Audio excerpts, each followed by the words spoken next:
Hello, in this video I want to show you how to create RAR and zip archives on Nokia C21 Plus.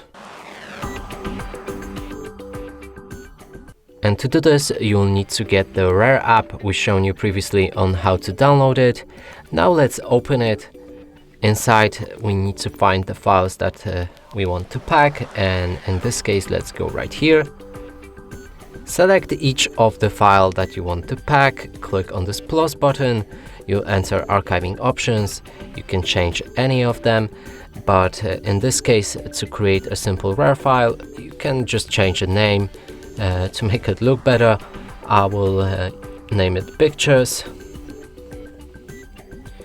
When you're done setting up your settings, click on OK, and that way you'll pack your files. And that's it for this video. Hope you like it. Please consider subscribing to our channel, leave a like and a comment below.